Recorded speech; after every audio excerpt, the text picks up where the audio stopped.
I like that one word answer. Let's take a break. Yes. Let's take a break. Okay. I love it.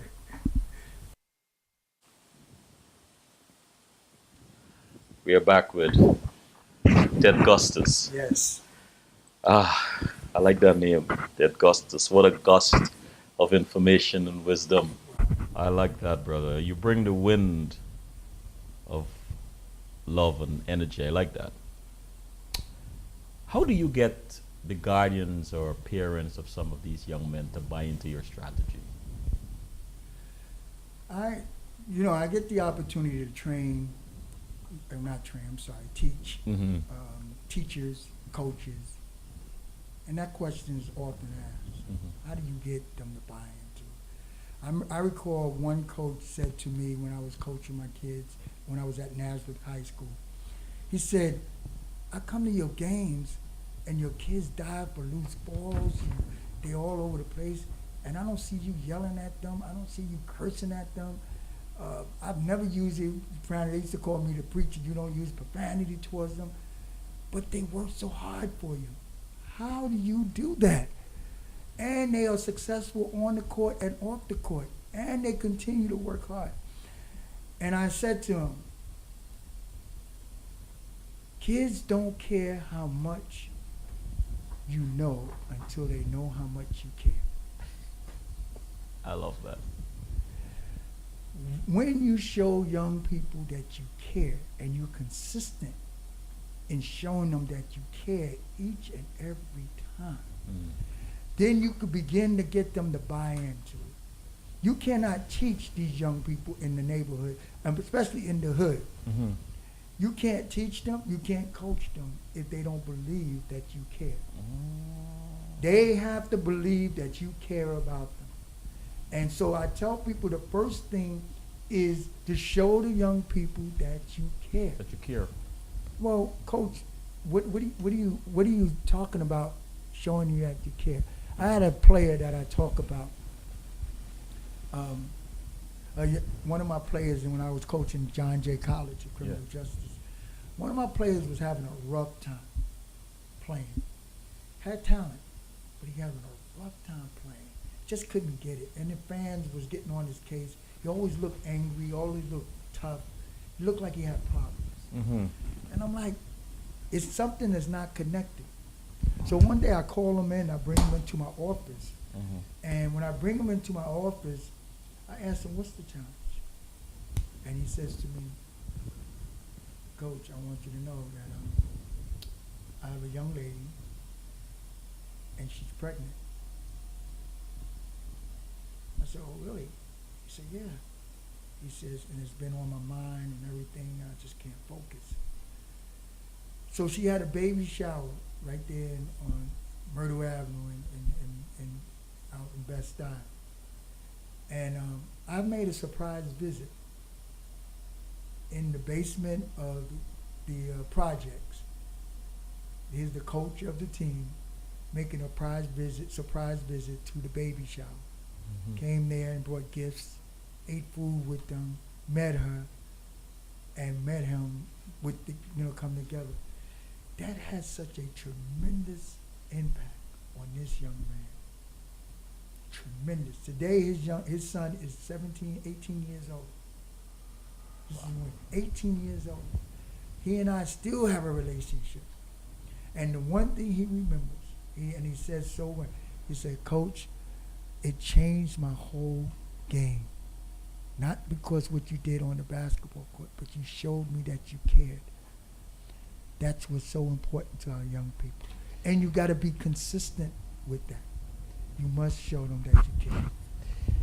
Was there a moment during your tenure with the New York City Department of Education, a moment you were working with when you were working with young boys, heard one of them said something to another that you realized that they got the message, they got what you were trying to teach them? I have to be honest with you. There are so many, so many. Wow. But just recently, Mm. I had a situation with one of my top players, one of my younger guys now, 25 years old. He was pursuing, he played college basketball. I coached him at Canarsie High School. And he was pursuing professional way. He tried out for the Boston Celtics. He tried out for San Antonio Spurs. All the NBA teams he tried out. He did all of those things. And he tried out for overseas. He got his leg hurt and so forth. He got his degree. And not only did his degree, he also received some credits towards his master's. What he said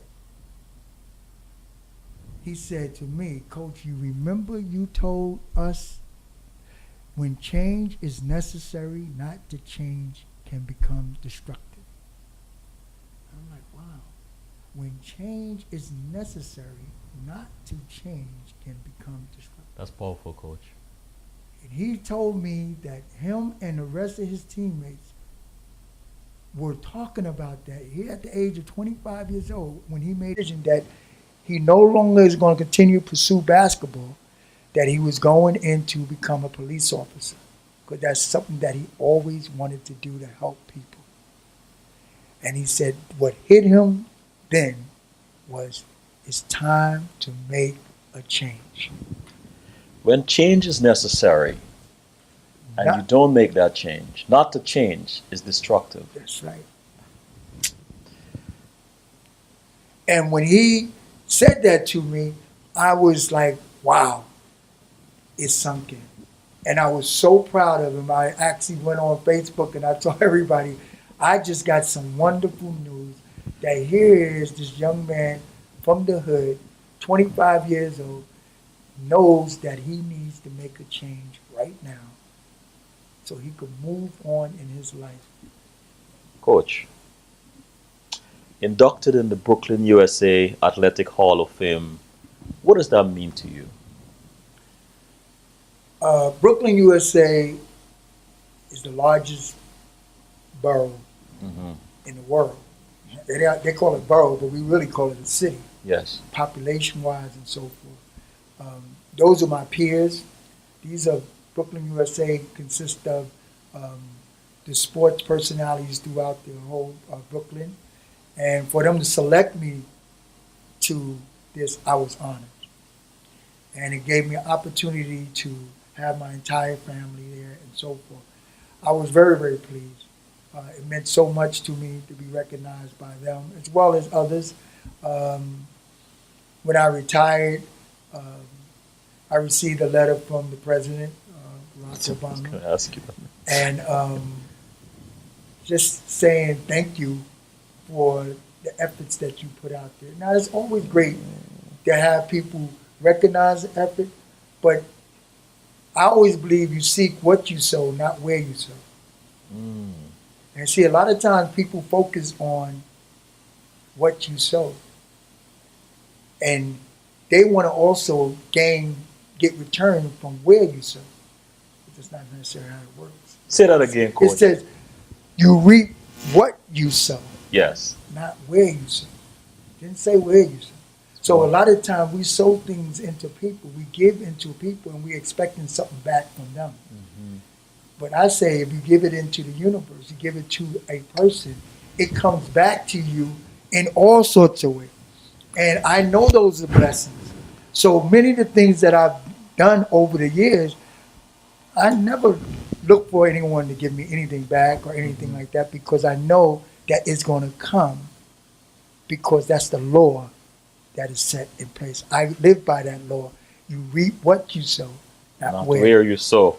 So I look to sow as much as I can so I know that I will get the benefits from that. That's a principle. I follow it. What can you tell us about your work as a crisis intervention and special education teacher? Wow. My proudest moment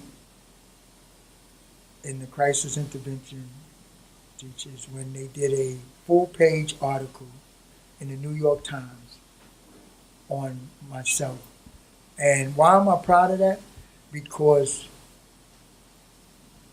the article talked about my ability to take these young boys, which was mostly young boys in special education. Unfortunately, in our school system, especially I dealt with emotionally handicapped as well as disabled learning disability students.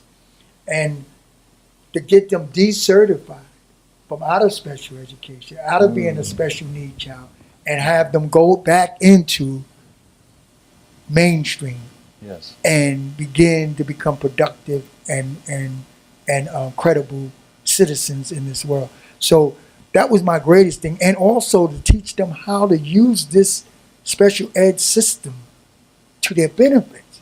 Well, you might say, well, how do you use that? Isn't that a stigma attached to you? I used to tell them, look, it's 12 students in this class. You have a teacher, a paraprofessional, a reading teacher, a counselor. You have 12, and you have me as your CIT, which is the crisis person that could come in and deal with you. You know how much money is being spent on your education? So what I want you to tell the other classes got 30 kids in it and one teacher. You got all of these resources right here. I want to show you how to use them to your benefits.